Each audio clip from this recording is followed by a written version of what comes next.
Ya, Assalamualaikum warahmatullahi wabarakatuh. Sebelum kita memulai, alangkah baiknya kita membaca Bismillahirrahmanirrahim. Bismillahirrahmanirrahim. Perkenalkan, nama saya Wahyuni Rahmah dan ketiga rekan saya, Faradiba Hasanah dan Putri Nabila. Kemudian ada satu lagi, Rina Sulistiawati yang berhalangan hadir. Kami dari kelompok 8 dengan judul Sabun Organik Padat Ekstrak Mengkudu. Next. Nah, di sini kami akan mempresentasikan proposal yang telah kami buat. Yang pertama itu di bab 1 ada pendahuluan. Pertama, latar belakang. Dalam kehidupan sehari-hari, sabun adalah salah satu kebutuhan untuk memenuhi kebersihan pada tubuh, pakaian maupun kendaraan, terutama sabun pada tubuh. Kita perlu mencari sabun yang cocok untuk diaplikasikan pada tubuh agar tidak terjadi alergi, kulit kering, pecah, maupun penyakit lainnya. Maka dari itu diperlukan sabun yang ekonomis dan mudah untuk didapatkan. Sabun herbal atau organik adalah sabun yang bahan dasarnya berupa sabun natural tanpa deterjen, sintetik, kemudian ditambahkan bahan aditif berupa zat organik yaitu buah, daun, bunga, akar, biji, dan minyak. Bahan organik tersebut berasal dari tumbuhan yang bermanfaat bagi kesehatan kulit. Kemudian yang kedua ada rumusan masalah, bagaimana cara mengolah buah mengkudu menjadi sabun antiseptik, kemudian bahan apa saja yang digunakan untuk membuat sabun antiseptik, siapa sasaran yang akan menggunakan sabun antiseptik, dan yang keempat, bagaimana strategi untuk menjadikan sabun antiseptik mengkudu menjadi pilihan kita semua. Yang ketiga, tujuannya, yang pertama itu untuk menjadikan mengkudu menjadi buah yang mempunyai manfaat lebih. Yang kedua, untuk mengetahui cara pembuatan sabun antiseptik. Yang ketiga, untuk mengetahui sasaran pengguna yang dituju. Terus kemudian yang terakhir, untuk ikut andil dalam pengembangan produk dalam masyarakat. Nah, di sini ada yang keempat, yaitu luaran. Luaran yang diharapkan dari kewirausahaan ini adalah berdiri usaha pembuatan sabun antiseptik dari mengkudu yang diakui produknya oleh masyarakat luas dan dapat menjadi pilihan dalam penggunaan. Kemudian yang kelima ada manfaat. Nah, manfaat kegiatan ini diharapkan dapat memberikan manfaat bagi masyarakat dan dapat menjadi pilihan masyarakat serta dapat memanfaatkan lebih dari buah mengkudu. Kegiatan ini dapat melatih jiwa entrepreneurship.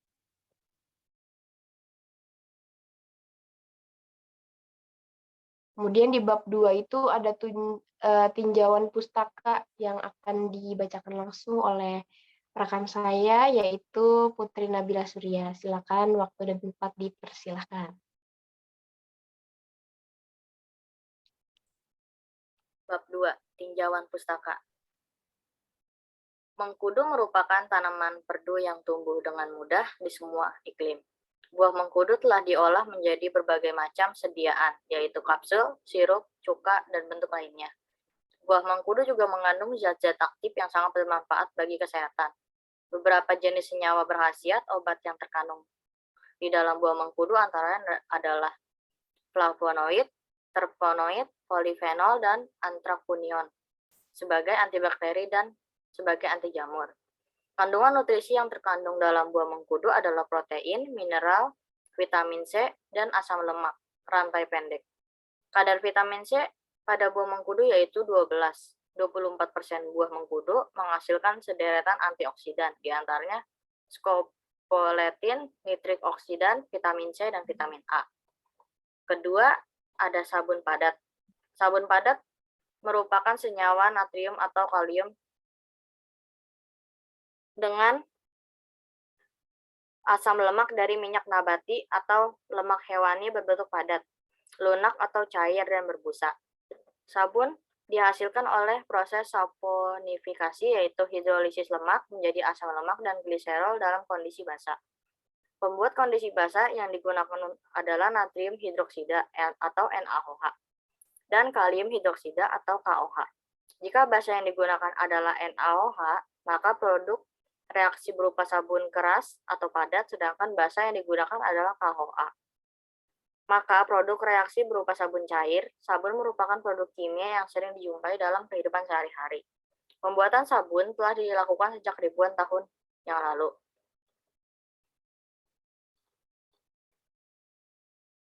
Selanjutnya adalah reaksi penyabunan yang dapat ditulis sebagai C3H5 atau OOCR 3+3 NaOH menjadi C3H5OH3 plus 3 NaOOCR. Reaksi pembuatan sabun atau saponifikasi menghasilkan sabun semua jenis produk utama. Adapun keunggulan sabun padat dibanding sabun jenis lain adalah sabun padat memiliki kandungan gliserin yang bagus untuk mereka yang mempunyai masalah kulit eksim. Bab ketiga ada metode pelaksanaan. 1. Ada alat dan bahan. Adapun alat yang digunakan dalam penelitian ini adalah sendok, kacamata, masker, gunting, wadah, cetakan, hand whisker, gelas ukur, timbangan digital, spatula, dan sarung tangan medis. Serta bahan yang digunakan antara lain adalah coconut oil 350 ml, minyak zaitun 200 ml, soda api atau NaOH sebanyak 70 gram, ekstrak mengkudu 0%, 5%, 10%, dan 15%, serta air 500 ml. Cara kerja pembuatan sabun. 1. Disiapkan semua alat dan bahan, jangan lupa selalu menggunakan safety gears atau pengaman. 2. Dituangkan air ke dalam wadah dan ditimbang sesuai ukuran. Ketiga, diambil NaOH di tempat terpisah dan ditimbang sesuai dengan ukuran resep. Secara hati-hati, memasukkan NaOH ke dalam air sedikit demi sedikit. Kamu akan melihat reaksi air langsung mendidih dan mengeluarkan uap yang menusuk. Itu merupakan reaksi yang normal. 4. Diaduk sampai semua NaOH larut. Didiamkan beberapa saat sampai larutan mencapai suhu di bawah 40 derajat Celcius. Sembari menunggu larutan NaOH dingin, ditimbang minyak sesuai dengan ukuran dan campur minyak ke dalam wadah yang sudah disediakan.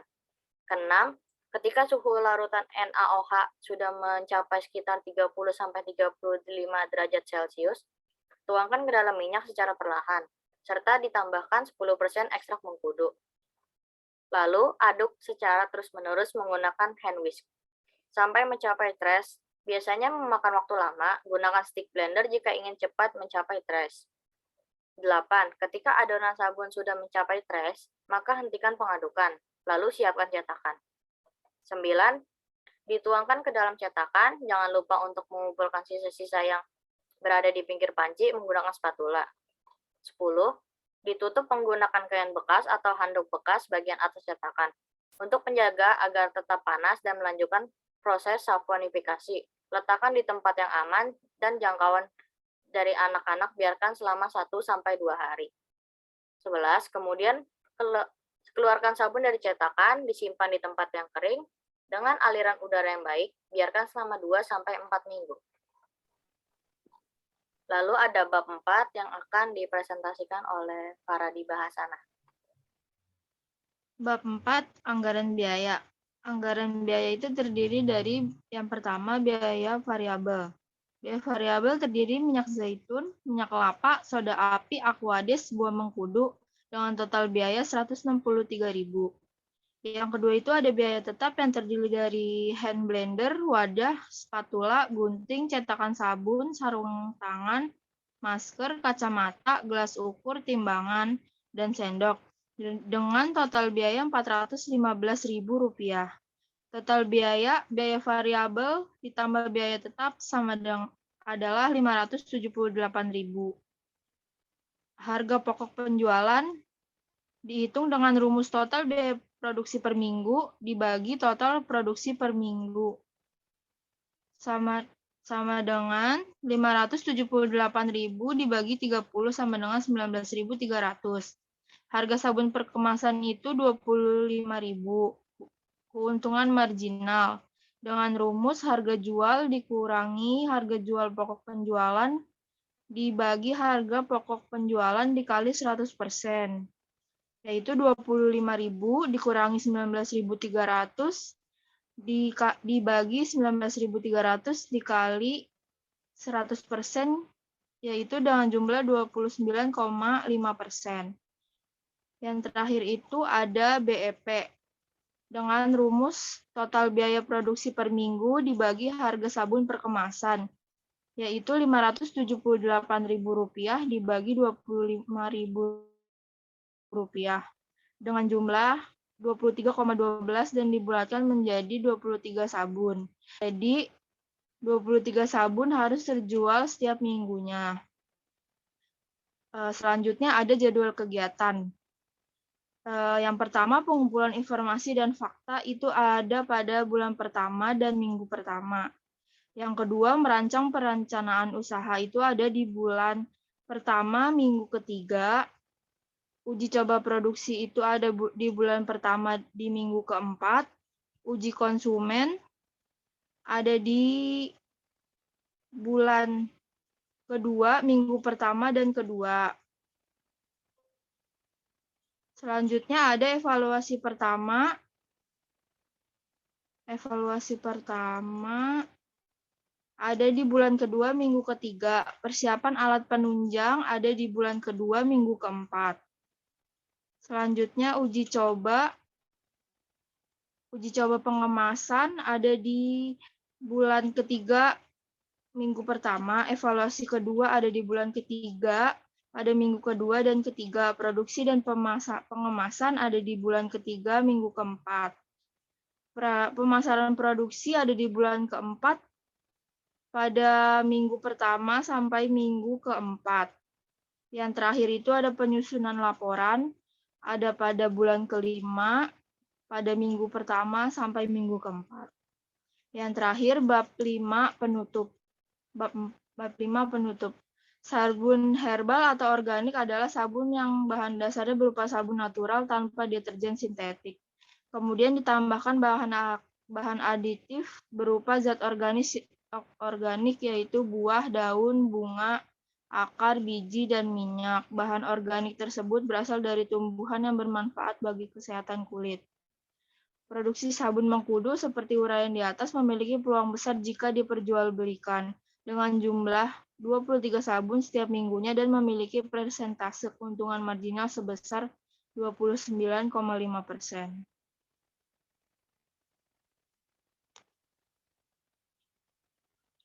Dan ini ada daftar pustakanya.